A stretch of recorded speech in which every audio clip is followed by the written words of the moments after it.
지금 당장 나토 가입을 철회하지 않으면 발트해를 불바다로 만들겠다. 러시아의 협박은 차갑게 울려 퍼졌습니다. 스웨덴과 핀란드가 나토 가입을 선언하자 러시아는 곧바로 하늘과 바다를 동원했습니다. 회색 구름을 가르며 전략 폭격기들이 수도 상공 10분 거리까지 접근했고 민간 도시 해안선 불과 5km 앞에서는 검은 잠수함이 모습을 드러냈습니다. 739일 2년 넘게 러시아의 그림자는 발트해를 짓눌렀습니다. 그 사이 도발은 무려 47번. 사람들은 매일이 마지막 일지도 모른다는 공포 속에서 잠들어야 했습니다. 하지만 국제사회는 침묵했습니다. 나토는 아직 회원국이 아니므로 개입할 수 없다고 했습니다. 미국도 영국도 프랑스도 모두 조용했습니다. 러시아와 정면 충돌한다면 언제든 3차 세계대전으로 번질 수 있다는 두려움 때문이었습니다. 강대국들은 위험을 피했고 발트해의 작은 나라들은 고립되었습니다. 공포는 깊어졌고 희망은 점점 사라졌습니다. 덴마크, 스웨덴, 핀란드의 회의실은 침묵으로 얼어붙었습니다. 그때 예상치 못한 메시지가 도착했습니다. 발신자는 한국이었습니다. 도와줄 수 있다는 연락. 그러나 반응은 싸늘했습니다. 그깟 후진국이 군사 이야기를 한다고? 웃기는군. 한국 따위가 전쟁터에 낄 자격이 있나? 우리 목숨을 장난처럼 다루는군. 회의실 안은 조롱으로 가득했습니다. 그러나 아무도 알지 못했습니다. 이미 바다 밑에서는 믿기 힘든 변화가 시작되고 있다는 사실을. 얼마 지나지 않아 발트해 한복판에서 충격적인 장면이 펼쳐졌습니다. 러시아 잠수함이 갑자기 방향을 틀더니 겁에 질린 듯 전속력으로 도망치기 시작한 것입니다. 그리고 이어서 또 다른 잠수함도 그 다음 잠수함도 흔적 없이 물러났습니다. 회의실은 충격에 빠졌습니다. 2년 넘게 발트해를 지배하던 러시아의 위협이 단 몇 시간 만에 무너져 내린 것입니다. 도대체 누가 러시아를 몰아낸 것일까? 미국도 아니었고 영국도 아니었습니다. 그리고 그 순간 누구도 예상하지 못했던 이름이 떠오르기 시작했습니다. 바로 대한민국. 739일의 공포가 단 3시간 만에 끝난 순간 작다고 무시받던 나라가 멀다고 외면받던 나라가 역사를 바꾼 것입니다. 그 충격적인 비밀 지금부터 공개하겠습니다. 제 이름은 안드레아스 요한손이라고 했습니다. 저는 덴마크 출신이었어요. 덴마크는 북유럽의 작은 나라였죠. 저는 해군정보 부대에서 오랫동안 일했었어요. 제 임무는 러시아를 연구하는 거였어요. 그들의 비행기, 군함, 잠수함을 분석했었습니다. 저는 러시아를 잘 안다고 생각했었어요. 그들의 힘과 위협을 이해한다고 믿고 있었죠. 하지만 제 삶을 완전히 바꿔버린 739일을 맞이할 준비는 되어 있지 않았었습니다. 이 모든 건 스웨덴과 핀란드가 나토에 가입하려 했을 때 시작되었었어요. 저희에게 그건 자연스러운 일이었죠. 우리는 이웃이었고 민주주의 국가였으며 같은 바다와 같은 차가운 바람, 긴 밤을 함께하고 있었어요. 하지만 러시아는 다르게 보고 있었죠. 러시아는 화를 냈었어요. 아주 심하게 화를 냈습니다. 어떤 날에는 러시아 폭격기가 스톡홀름과 코펜하겐에 너무 가까이 다가와서 거의 들릴 정도였었어요. 회색 하늘 위를 가르며 어둡게 지나가는 모습은 전쟁의 그림자 같았었습니다. 한 번은 폭격기가 수도에서 단 10분 거리까지 접근했었어요. 10분이었어요. 아침 식탁에 앉아있는데 핵폭격기가 10분 거리 안에 있다는 걸 아는 상황을 상상해 보세요. 어떤 날에는 러시아 잠수함이 발트해의 섬 근처에서 나타났었어요. 바다 위로 검은 괴물처럼 떠올랐었죠. 마을에서 불과 5km 떨어진 곳에서 가만히 우리를 노려보고 있었어요. 우리는 그들을 공격할 수 없었죠. 공격하면 전쟁이었고 무시하면 국민들의 신뢰를 잃는 거였어요. 저는 잠수함을 볼 때마다 똑같은 병든 듯한 두려움을 느꼈었습니다. 오늘 밤 우리 도시가 불타버리면 어떡하지? 정치인들은 논쟁을 벌였었어요. 어떤 사람은 우리는 강해야 한다. 나토 가입을 계속 추진해야 한다라고 말했었죠. 그러나 다른 이들은 속삭였어요. 너무 위험하다. 멈추는 게 낫지 않을까? 안전이 자유보다 더 중요한 게 아닐까? 코펜하겐의 카페에서는 사람들이 작은 목소리로 이야기했었어요. 어머니들은 아이들을 더 꼭 안았고 아버지들은 전투기가 하늘을 지나가면 고개를 들어 올려다봤습니다. 학생들은 내일이 바로 그날이 되면 어떡하지? 라고 물었었죠. 두려움은 어디에나 있었어요. 공기 속에 있었고 바닷물 속에 있었으며 우리 피 속에도 흘러들고 있었죠. 그리고 저희는 도움받을 수 있는 나라가 없었습니다. 미국, 침묵했었어요. 영국, 침묵했었죠. 프랑스, 마찬가지였었어요. 나토는 저희에게 말했었습니다. 당신들은 아직 회원이 아니니 보호할 수 없다. 그 말을 들었던 어두운 회의실의 정적은 러시아의 위협보다 더 무거웠었습니다. 그 순간 저희는 우리가 혼자라는 걸 깨달았었죠. 739일 동안 혼자였어요. 739일의 두려움이었죠. 어느 날 밤 저는 항구로 나갔었어요. 바람은 차갑고 바다는 검게 출렁이고 있었습니다. 저는 부두에 서서 바다를 바라보고 있었죠. 물결 아래에서 러시아 잠수함이 상어 같은 강철 몸체로 도사리고 있을 거라 상상했었어요. 미사일이 준비된 채 기다리고 있을 것 같았었죠. 저는 가족을 떠올렸어요. 집에서 잠든 아내 8살밖에 안 된 제 딸. 학교와 친구들을 꿈꾸며 자고 있었을 딸을 생각했었어요. 저는 스스로에게 물었죠. 전쟁이 오면 내가 뭘 할 수 있을까? 내가 지킬 수 있을까? 아니면 내가 실패해서 그들이 불타버리게 될까? 지금 돌아보면 그 739일은 저희 정신을 시험하는 긴 시험이었어요. 하지만 그때 저는 절망밖에 느끼지 못했었습니다.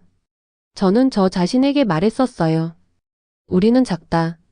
우리는 약하다. 러시아는 너무 크다. 러시아는 너무 강하다. 아무도 우리를 도와주지 않을 거다. 그때 저는 몰랐습니다. 도움은 오고 있었죠. 아주 멀리 있는 나라에서 답이 오고 있었어요. 제가 거의 생각조차 해보지 않았던 나라, 제가 한때는 너무 작다고 무시했었던 나라. 저는 몰랐습니다. 대한민국이 모든 것을 바꿀 거라는 사실을. 늦은 밤에 그 메시지가 도착했었어요. 사무실은 조용했었습니다. 벽에 걸린 시계가 째깍거리는 소리와 컴퓨터의 낮은 윙윙거림만이 공간을 채우고 있었죠. 저는 발트의 지도를 들여다보며 혼자 앉아 있었어요. 눈은 피곤했고 마음은 무거웠습니다. 또 다른 두려움의 밤을 보내고 있었죠. 그때 갑자기 제 보안 전화기가 삐 소리를 내며 울렸습니다. 새로운 메시지가 도착했었어요. 저는 미국에서 온 걸 예상했었습니다. 아니면 영국이나 프랑스였을지도 모르죠. 하지만 아니었어요. 아주 멀리 떨어진 나라에서 온 메시지였죠. 발신자 이름을 보고 저는 깜짝 놀랐었습니다. 바로 대한민국이었어요. 저는 그 문장을 2번 읽었었어요. 처음에는 믿기지 않았습니다. 러시아 잠수함에 대해 알고 있습니다. 저희가 도와드릴 수 있습니다. 저희에겐 그들을 막을 기술이 있습니다. 저는 거의 웃음이 나올 뻔했었어요. 대한민국? 동아시아의 그 작은 나라? 수천 킬로미터나 떨어진 곳? 어떻게 그들이 차가운 발트해에서 우리를 도울 수 있겠습니까? 다음 날 아침 저는 그 메시지를 회의실로 가져갔었어요. 테이블 주위에는 덴마크, 스웨덴, 핀란드 장교 12명이 앉아 있었습니다. 모두 지쳐 있었어요. 몇 달간 이어진 긴장 속에서 얼굴은 창백했었죠. 저는 그들에게 메시지를 보여주었어요. 처음에는 정적이 흘렀습니다. 그러다 목소리가 하나둘 올라오기 시작했죠. 이건 틀림없이 실수일 거야. 한국, 너무 멀잖아. 발트해와는 아무 상관도 없잖아. 우리에겐 미국이 필요하지 한국이 아니야. 작은 나라가 나토도 하지 못한 일을 할 수 있다고? 저도 이해했었습니다. 저 역시 똑같은 의심을 느끼고 있었어요. 우리에게 한국은 전자제품, K-팝, 빠른 자동차로만 알려져 있었죠. 그런데 잠수함? 러시아와 맞선다고? 불가능해 보였어요. 그럼에도 불구하고 저는 말했었어요. 그래도 한 번쯤은 들어는 봐야 하지 않을까요? 한 장교가 비웃듯이 말했었죠. 동화 같은 얘기를 들어보자는 겁니까? 하지만 또 다른 장교는 몸을 앞으로 숙이며 낮은 목소리로 속삭였어요. 선택지가 없잖아. 739일 동안 러시아는 우리를 괴롭혔고 739일 동안 아무도 도와주지 않았어. 어쩌면 들어볼 가치는 있지 않을까. 우리는 답장을 보내기로 했습니다. 단 한 문장이었죠. 무슨 뜻인지 설명해달라. 그리고 1시간도 안 되어 답이 돌아왔습니다. 한국의 메시지는 차분하고 분명하고 자신감이 있었어요. 저희는 이미 여러분의 바다에서 러시아 잠수함을 추적했습니다. 증거도 있습니다. 전문가들을 보내주십시오. 그 말을 읽는 순간 제 등줄기에 소름이 돋았었어요. 이미 추적했다고? 이미 우리 바다 안에서? 어떻게? 우리의 레이더도 소나도 위성도 아무것도 보여주지 않았는데? 정말 한국이 우리가 보지 못한 걸 보고 있었던 걸까요? 그날 밤 저는 잠을 이룰 수 없었어요. 침대에 누워 천장을 바라보며 바람 소리를 들었죠. 메시지를 계속 곱씹고 있었습니다. 함정일까? 진짜일까? 저 멀리 작은 나라가 정말 우리를 도울 수 있을까? 저는 제 딸 얼굴을 떠올렸어요. 학교 가방을 들고 웃던 모습. 아내 목소리도 생각했었죠. 무사히 돌아와요라고 말하던 그 목소리. 저는 생각했었습니다. 만약 한국이 조금이라도 도와줄 수 있다면 믿어야 하지 않을까? 시도라도 해봐야 하지 않을까? 다음 날 저는 다시 항구로 걸어갔었어요. 바다는 회색빛으로 출렁이며 살아 움직이고 있었죠. 저는 혼잣말처럼 속삭였어요. 739일의 두려움. 단 한 통의 메시지가 그걸 바꿀 수 있을까? 작은 나라가 그걸 바꿀 수 있을까? 몇 달 만에 저는 새로운 감정을 느꼈습니다. 희망은 아니었어요. 아직은 아니었죠. 하지만 호기심이었어요. 어둠 속에서 반짝이는 작은 불꽃 같은 감정이었어요. 그래서 마음속에 망설임과 의심을 안고 저는 동쪽에서 오는 낯선 이들을 맞을 준비를 했습니다. 그때는 알지 못했었어요. 그 선택, 그 말을 들어보겠다는 결정이 모든 것을 바꿀 거라는 사실을. 일주일 뒤 한국 사람들이 코펜하겐에 도착했었어요. 아침 일찍이었고 하늘은 회색빛이었죠. 공기에는 발트해의 소금기 냄새가 배어 있었어요. 저는 해군기지 정문에 다른 장교들과 함께 서 있었고 낯선 손님들을 기다리고 있었습니다. 3명의 남자가 저희 쪽으로 걸어왔었어요. 그들의 제복은 짙은 남색이었고 발걸음은 날카롭고 흔들림이 없었죠. 앞에 선 사람은 차분한 눈빛과 강한 인상을 가진 키 큰 남자였어요. 그는 또렷한 영어로 자신을 소개했었습니다. 제 이름은 김도현 대령, 대한민국 해군입니다. 그의 목소리는 크지 않았지만 안정적이었고 조용한 힘이 담겨 있었어요. 저는 순간적으로 이상한 존경심을 느꼈었죠. 저희는 회의실에 함께 앉았었어요. 벽에는 발트해의 지도들이 붙어 있었고 컴퓨터는 불빛을 깜빡이고 있었으며 책상 위에 커피잔에서는 김이 오르고 있었죠.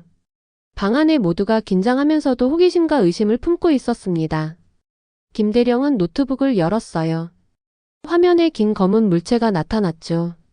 이것이 저희의 KSS-3 잠수함입니다. 러시아 잠수함과는 다릅니다. 미국 잠수함과도 다릅니다. 이것은 저희의 것입니다. 특별한 잠수함이죠. 저희는 몸을 앞으로 기울이며 집중했었어요. 그 잠수함은 날렵했고 마치 상어 같았었습니다. 그는 이어서 설명했었어요. 이 잠수함은 수면 위로 올라오지 않고 28일 동안 바닷속에 머물 수 있습니다. 첨단 연료 전지를 사용하고 있습니다. 러시아 잠수함보다 10배는 더 조용하죠. 그림자 같고 유령 같습니다.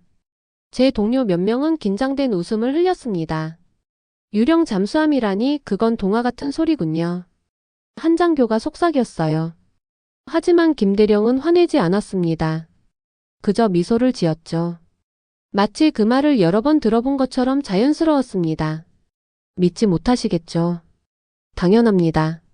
하지만 분명히 말씀드리겠습니다. 이 잠수함 중 하나가 이미 발트해에 들어와 있습니다. 순간 방 안이 얼어붙었어요. 제 심장은 빨라지고 머릿속은 혼란스러웠습니다.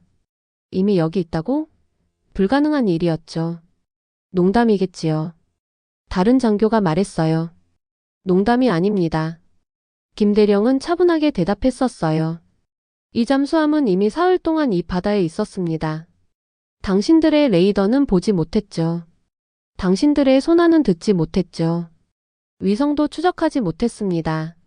하지만 지금 여기 있습니다. 무거운 정적이 흘렀습니다.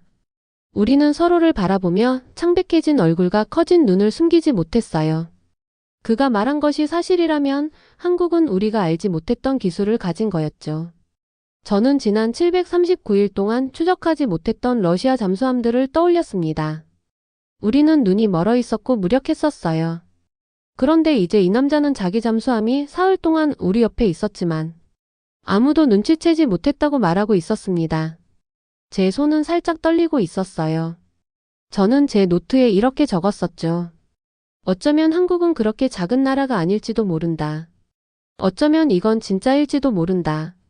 그 다음 김대령은 몸을 앞으로 숙이며 더 많은 자료를 보여주었어요. 정교한 소나 그래프, 신호 패턴 기록들이었죠. 너무 완벽했어요.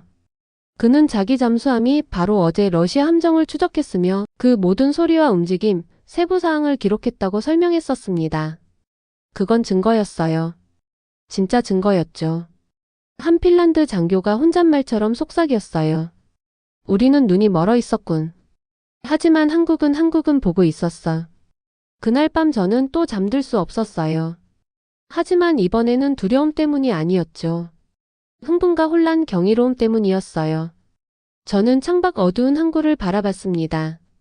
어딘가 차가운 물결 아래에서 한국의 잠수함이 조용히 움직이고 있었을 거예요.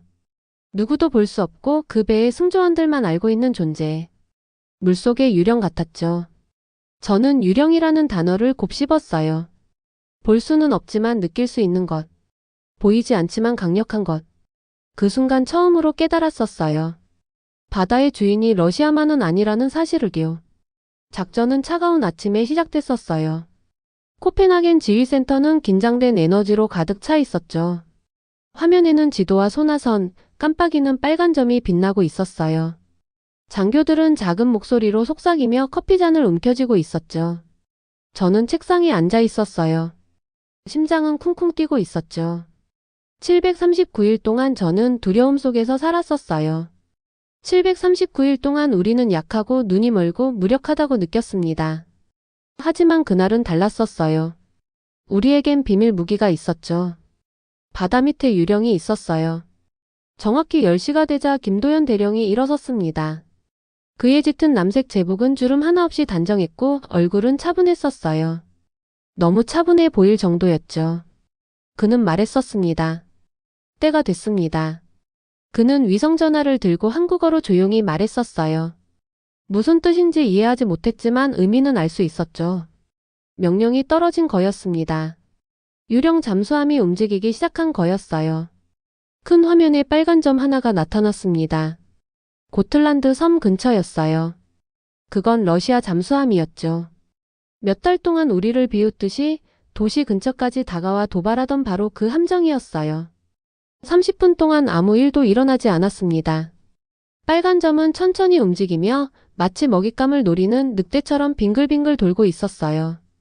제 속은 뒤틀리고 있었습니다. 이건 실수였을까요? 우리가 한국을 너무 쉽게 믿어버린 걸까요? 그 순간 갑자기 경보가 울렸습니다. 러시아 잠수함에서 급한 무전이 흘러나왔어요. 알 수 없는 잠수함이 우리를 추적 중이다. 비상 상황. 후퇴. 후퇴. 회의실이 탄성으로 가득 찼습니다. 제 손에서 펜이 떨어졌어요. 저는 화면을 뚫어지게 바라봤습니다. 빨간 점이 빠르게 움직이고 있었어요. 고틀란드를 떠나 해안을 벗어나며 겁먹은 짐승처럼 도망가고 있었죠. 들으셨습니까?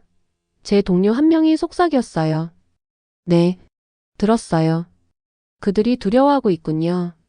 제가 대답했었죠. 김대령은 미소 짓지 않았습니다. 그저 고개를 단단히 끄덕였어요. 첫 번째 끝. 그는 낮게 말했었어요. 1시간 뒤 또 다른 빨간 점이 나타났습니다. 또 다른 러시아 잠수함이었죠. 이번에도 무전이 흘러나왔습니다. 우리를 추적 중이다. 알 수 없는 함정, 조용하고 보이지 않는다. 후퇴하라. 두 번째 빨간 점도 발트를 떠나 깊은 바다로 물러났습니다. 그리고 세 번째도 똑같았어요. 공포, 후퇴, 침묵. 단 3시간 만에 모든 러시아 잠수함이 사라졌습니다. 저는 믿을 수가 없었어요. 두 손으로 얼굴을 감싸쥐었습니다. 목이 메어왔어요. 2년 동안 러시아는 우리를 겁주었었죠. 2년 동안 우리는 작고 무력하다고 느꼈습니다. 그런데 단 3시간 만에 모든 것이 바뀌었어요. 회의실은 환호로 가득 찼어요. 어떤 장교는 서로 등을 두드렸고 어떤 장교는 눈물을 훔쳤습니다. 저 역시 눈가가 뜨거워졌어요. 저는 속으로 속삭였죠. 진짜다. 이제야 진짜다. 저는 김대령을 향해 말했었어요. 당신이 우리를 구하셨습니다. 그는 단호하게 고개를 저었어요. 아닙니다. 우리가 구한 게 아닙니다. 우리는 단지 옆에 서 있었을 뿐입니다. 구한 건 연합이었습니다. 그날 밤 저는 또 항구로 갔었어요. 바람은 차갑고 물결은 은빛 달빛 아래에서 일렁이고 있었죠. 저는 어딘가 저 아래에서 조용히 움직이고 있을 보이지 않는 잠수함을 떠올렸습니다. 두려움에 쫓겨 물러난 러시아를 떠올렸습니다. 저는 제 일기에 이렇게 썼습니다. 오늘 처음으로 러시아가 물러났다. 오늘 처음으로 믿음과 기술, 그리고 연합이 무엇을 할 수 있는지 보았다. 한국은 멀리 있지만 가까이 서 있었다. 한국은 작지만 강했다. 그리고 단 3시간 만에 모든 것이 바뀌었다. 그날 이후 발트해는 달라졌습니다. 두려움이 완전히 사라진 건 아니었지만 훨씬 약해졌어요. 그 자리를 희망이 대신 채우고 있었죠. 날카롭고 선명한 희망이었어요. 그리고 마음속 깊이 저는 알았었어요. 이건 단지 시작이라는 걸. 작전 이후 코펜하겐 전체 분위기가 달라졌었어요. 2년 만에 처음으로 우리는 러시아 잠수함의 그림자에서 벗어난 듯 했죠. 사람들은 다시 웃었고 장교들은 어깨를 펴고 당당하게 걸었어요. 바다는 더 차분해진 것처럼 보였죠. 하지만 마음속 깊은 곳에서는 알 수 있었어요. 이건 단지 시작일 뿐이라는 걸요. 다음 단계는 분명했었어요. 저희는 한국으로 가야 했습니다. 저희 소수의 장교들은 완전한 비밀 속에서 군용기를 탔었어요. 우리밖에 그 누구도 알아서는 안 됐습니다. 신문에서는 여전히 소문만 쓰고 있었죠. 발트해에서 작은 아시아 나라가 판도를 바꿨다는 진실은 아직 세상에 알려지지 않았었어요. 비행은 길었고 거의 12시간이 걸렸습니다. 저는 창밖 끝없이 이어지는 구름을 바라보며 마음이 복잡했었어요. 눈에 보이지 않고 조용히 움직이던 그 유령 잠수함을 떠올렸습니다. 무기보다 더 강한 건 연합이라 말하던 김도연 대령을 떠올렸죠. 그리고 단 3시간 만에 안전을 되찾아 지금은 편히 잠들어 있을 제 가족을 생각했었어요. 739일의 두려움. 3시간의 변화. 그 문장이 제 머릿속에서 계속 반복되고 있었어요. 서울에 도착했을 때 도시의 불빛은 지평선 끝까지 별빛 바다처럼 펼쳐져 있었어요. 높은 건물 빛나는 간판 멈추지 않는 움직임. 살아있고 에너지가 가득한 느낌이었죠. 국방부에서 우리는 한국 국방부 장관을 만났습니다. 그는 따뜻하면서도 단호하게 저희를 맞아주었어요. 그의 말은 간단했지만 강했었어요. 러시아는 유럽을 위협합니다. 러시아는 아시아도 위협합니다. 우리는 같은 폭풍을 맞고 있습니다. 혼자일 때는 작습니다. 하지만 함께라면 강합니다. 연합이 곧 힘입니다. 그 말을 듣는 순간 저는 등골이 서늘해졌습니다. 그건 단순한 구호가 아니었어요. 진실이었죠. 그날 밤 보안 회의실에서 저희는 나중에 발트 서울 선언이라고 불리게 될 문서에 서명했었어요. 그것은 공개되지 않았고 뉴스에도 나오지 않았습니다. 하지만 우리에게는 역사가 되는 순간이었죠. 한국은 발트해에 잠수함 2척을 더 보내주기로 약속했습니다. 대신 우리는 방위와 기술에서 장기적인 협력을 약속했었죠. 그것은 단순한 거래가 아니었어요. 신뢰와 공동의 위협 속에서 맺어진 유대였습니다. 한 한국 해군 제독이 제 쪽으로 몸을 기울이며 조용히 말했었어요. 우리는 위협 속에 사는 게 어떤 건지 잘 압니다. 우리에게는 북한이 있습니다. 당신들에게는 러시아가 있지요. 두려움은 같을 수 있습니다. 하지만 용기도 같을 수 있습니다. 저는 고개를 끄덕이며 가슴이 꽉 막히는 듯 했어요. 비로소 깨달을 수 있었죠. 멀리 떨어져 있어도 우리는 닮아 있었습니다. 그 다음 몇 주 동안 저희 팀은 한국과 함께 새로운 프로젝트를 시작했었어요. 그것을 바이킹 드래곤 프로젝트라고 불렀습니다. 이름도 신중히 정했죠. 바이킹은 우리를, 드래곤은 한국을 뜻했어요. 두 개의 힘을 상징했죠. 계획은 단순했지만 위대했어요. 북유럽의 강철과 정밀함을 한국의 연료전지, 기술과 속도에 결합하는 것이었습니다. 목표는 분명했어요. 러시아가 한 번도 본 적 없는 새로운 세대의 잠수함. 더 조용하고 더 빠르고 더 강한 잠수함이었죠. 저는 한국 엔지니어들이 도면을 설명하는 모습을 지켜봤습니다. 그들은 빠르게 말하며 손으로 도면 위를 움직였죠. 그 열정은 전기가 흐르는 듯 했어요.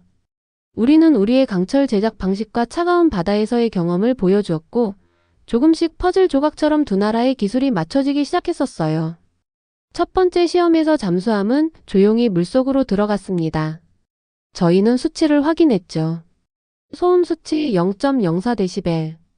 거의 아무것도 아니었어요. 거의 보이지 않는 수준이었죠. 그것은 진짜 유령 잠수함이었습니다. 유럽의 신문들도 마침내 그 이야기를 보도하기 시작했어요. 일면을 장식한 기사 제목은 이랬습니다. 작지만 강한 나라 한국이 발트해를 바꾸다. 739일의 위협 3시간의 신뢰로 끝나다. 그 문장을 읽었을 때 저는 자부심을 느꼈습니다. 제 나라가 자랑스러웠고 동맹이 자랑스러웠으며 우리가 맺은 그 유대가 자랑스러웠습니다. 저는 제 일기에 이렇게 썼었어요. 멀리 있지만 가까운 나라. 작지만 강한 나라.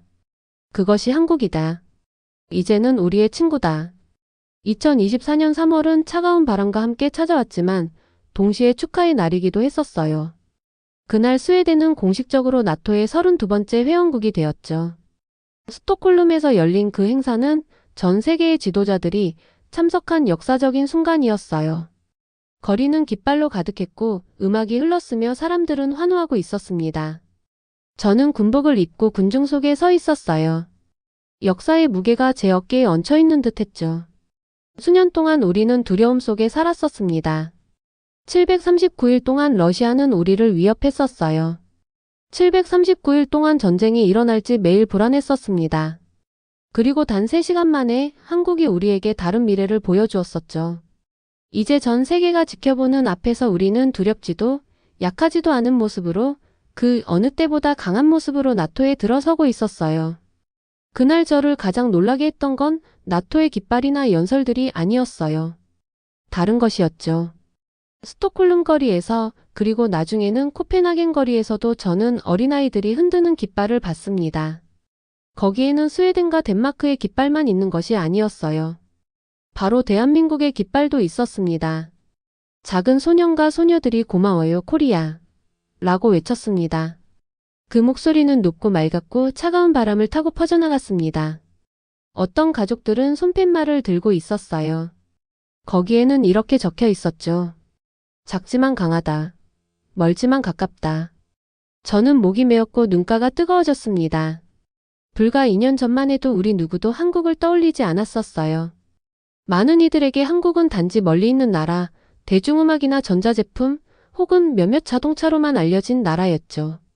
하지만 이제는 달라졌습니다. 한국은 지도 위에 이름만이 아니었어요. 친구였고 방패였고 동반자였어요. 그날 저녁 긴 세월을 함께 견뎌온 장교들이 모여 비공식 저녁 만찬을 가졌습니다. 저희는 잔을 높이 들었어요. 나토를 위해서만이 아니라 한국을 위해서도 말이죠. 한 스웨덴 장교가 자리에서 일어나 말했었어요. 739일 동안 우리는 두려움 속에서 살았습니다. 하지만 단 3시간 만에 한국은 우리에게 용기를 주었죠. 우리는 절대 잊지 않을 겁니다. 순간방 안은 고요해졌고 곧 힘찬 박수가 터져나왔습니다. 천둥 같은 연합의 심장 박동 같은 박수였죠. 저는 김도연 대령의 말을 떠올렸습니다. 당신들을 구한 건 연합입니다. 그때는 단순히 예의 있는 말이라고 생각했었어요. 하지만 이제 알았습니다. 연합은 무기보다 더 강하다는 걸.